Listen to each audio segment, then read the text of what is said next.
日本熊本縣喺7月28日下午發生7.1級強烈地震，震央位於熊本地區，震源深度約10公里。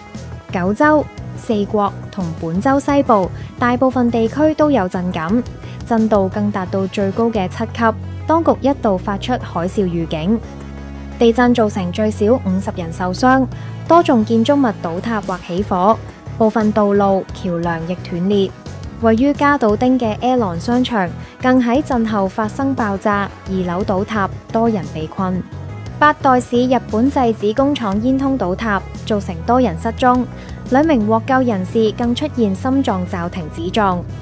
首相高市早苗表示，死亡人數已增至13人，並強調救援工作徹夜進行，正同時間競賽，會調動所有資源，全力挽救生命。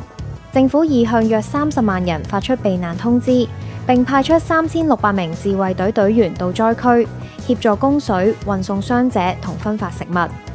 熊本市政府呼籲居民暫時唔好飲用自來水，因為水質混濁，並已設立供水站提供物資。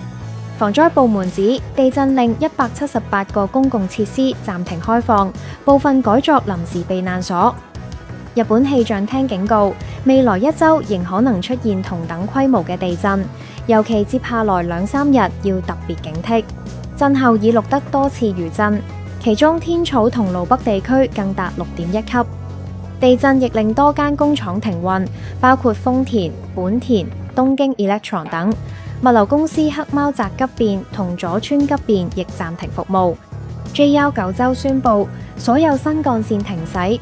熊本城石牆倒塌，九州自動車道橋梁出現裂痕，8代站貨物列車出軌翻側。核能方面，仙台、沿海、村內同伊方核電廠暫未有異常報告，台積電熊本廠房亦冇受損，員工已全部疏散。